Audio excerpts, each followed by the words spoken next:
this is the Goldsmith. Welcome into the third nightly recap of SparkletWarz Season 2. So this is Day 3 recap. And just a couple small things today. Again, try to keep these short, try to keep these sweet, but a couple small things from the updates to the explorers. Nothing too crazy happening today as far as updates or changes. And we'll take one more look at the size of the superstructures and see if they all fit the same way today as they did yesterday. Again, one day to get this corrected. Let's see what they look like today. Before I get into all that, all views and opinions expressed by myself, mine and mine alone, should be taken as game strategy advice. Should be taken as financial advice. I don't represent the game of Upland, the team of Upland. My views are my own.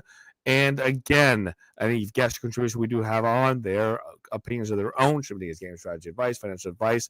The views of Upland, the team of Uplands, views, obviously myself, the goals for the confidential shoot, not represented by others who are guests, and again, not game strategy or financial advice. Easy enough. Let's take a quick look.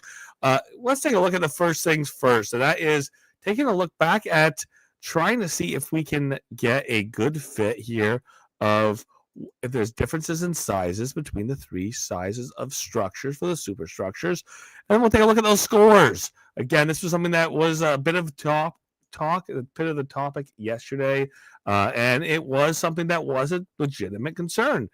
We did see that when we looked at it in a little bit of detail. We tried to look and replicate it. We were able to replicate the concerns that other people had about superstructures fitting differently on different properties. And we're not going to use the same example property today as I did yesterday, just so if there's any questions of examples, we will still see scale. 5610 McLeod Drive is the property I'm using for scale, just to see how superstructures might fit in this property. First is going to be, we're going to take a look at the Purge Pirates 2. We'll see how that fits in the corner of the property. Again, let's give it a quick turn. For scale, here's a car next to it. We can see the size of the structure, front, back, side of the structure. We'll get back to see where we go back to, and again, no problem at all. Yesterday, I expect it to be the same scale. Today is looking at the crypto Knights, their size of their structure. And again, let's see if it gives me a try again. Again, the size of the structure was the smallest footprint yesterday. Let's make sure the crypto Knights, we're going to get this to fit on here as well. Same thing, similar size. Again, the dimensions are square on the Knights. The dimensions were rectangular as the base on, let's get her off there. Rectangular on the base for the Pirates, meaning they weren't fitting quite the same way. And then finally, is it still the same way it was yesterday? Is it still a larger footprint? And no, we're going to get another error one more time. Is a larger footprint than the other two superstructures? I think we are still at the same space we were yesterday. And by gosh, there we are. Larger property, or larger property necessary to build. Look at that. It doesn't even fit behind. So same size with the scale. This is something that Upland has the opportunity to change. And maybe we can see this done by at least day 4, getting this fit on the smaller properties. The reality, as I mentioned yesterday, and still continues to be the case today, the size of the superstructures, not as much of a determining factor of how they're used or where they're used, because in most cases, it's a very small size. There's a lot of large properties in Las Vegas. It is something where the strategy would be to try to put these in the middle of a very large property anyways, but there being any differences in the size of the superstructures, it does build a slight handicap for the cyborgs. And the real reality, like I said, is that if we're going to have parity, if we're going to have the same among all the different factions, then let's have the same among all the different factions. We can go back and take a look at a couple things again.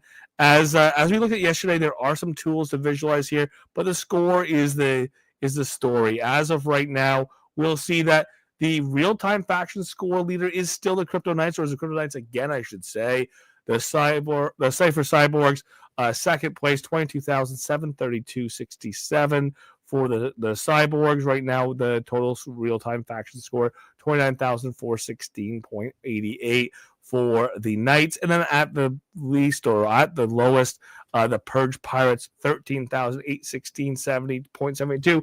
And a reminder for Purge Pirates, far less number of overall participants, far less number of overall burns. So there shouldn't be any shame or surprise that the scores are much lower. And being so many fewer participants, there's less energy there. And again, not saying that those who aren't working. It's just they are at a severe handicap with less people on the team overall. And what we're going to see with the official score is the same story as yesterday. If you had looked right before the snapshot, you would have seen that the Cyborgs numbers skyrocketed. You would see the Knights move things around as well. And then the Knights plummeted in their numbers as they pulled them all off to find places to reassign their assets for points. But the Cyborgs, again, took the advantage. 17,319.37 total points, current points for official score, 16,217.89 for official score for the Knights. And after day 3, Purge Pirates at 7,639.78 points.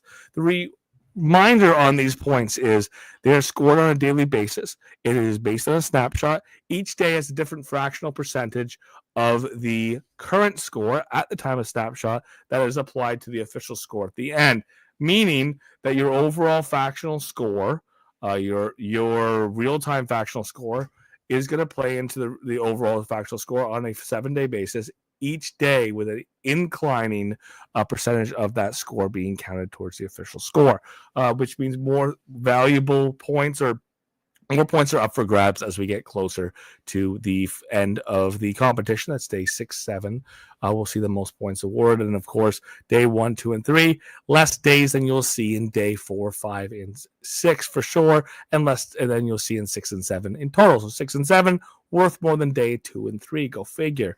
Even worth more than day 1, 2, and 3. So the last couple days, the last few days are going to really count here. We look at overall score. The other thing to watch out as we get to this point is we're starting to see some of those superstructures get completed. As the superstructures do get completed, we'll see the scores move around. Again, continue to see the stacking of points. Those who have the most Sparklet are going to be able to take advantage of those superstructures. So we'll start seeing how those line up and stack up as well. Keeping in mind, Vegas has a lot more properties that will take the superstructures. They have a lot more properties that are large enough to take a superstructure in the middle of it, protected from any assault, any attack. So this is something to watch out for as a very real possibility of points shaping up a little differently than what we saw in Tokyo in the last season. Other than that, like I said, the points that we can see, the way we can visualize scores can be something that helps people plan and strategize.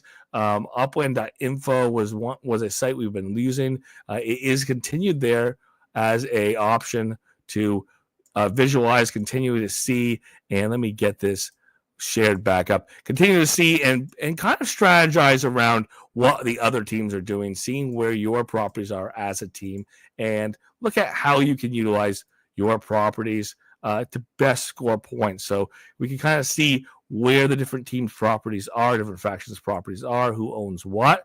Everything that is in gray, obviously, are individuals who are not participants in SparkletWarz.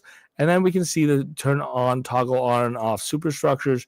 We can toggle on and off structures or buildings overall. So we can see what buildings are available to our team as far as moving around structure ornaments to score points. We can kind of see some of these structural ornaments that are in places that don't have the opposing factions with nearby ownership of properties. Keeping in mind, a big strategy and one that we continue to see is people buying properties during the contest overall to better position assets. So that could be as simple as there's a property for sale next door, even though it isn't currently owned by the Cyborgs, could be purchased, it could be used. Vice versa, we are going to continue to see the opportunity for people to buy properties to potentially build new superstructures. There's enough time to potentially drop in assets to protect structures that are already there. So watch out. This will continue to be a evolving game of property ownership. That would be the point of Upwind, or one of the points of Upwind. So this continues to exist as we do move into days 4, 5, and 6. We will see a couple things as we move to tomorrow. Again, more superstructures likely to result in changes in scores.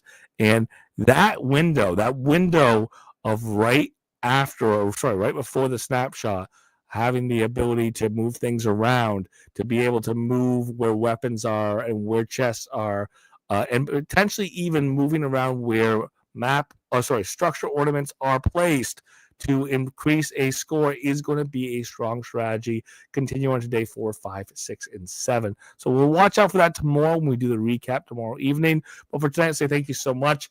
We'll continue to watch SparkletWarz as it continues to evolve, as this continues to go on. And very much at this time, still either the Knights or the Cyborgs, there's still plenty of opportunity. The allocation of Sparklet and the ability to move assets around at that snapshot window or right before that snapshot window will play a strong role in determining who is the winner of the overall contest. WW Dog, good to see you. As a reminder, I will be doing my regular show this week, but we will continue to do these updates for SparkletWarz each day. The Cafe Nightly Show Monday through Friday, 7:30 p.m. PT. We will put the update out shortly before, and it will be out to have for on-demand watching afterwards as well. Thank you so much for being here Monday through Friday, 7:30 p.m. PT, the Cafe Nightly Show.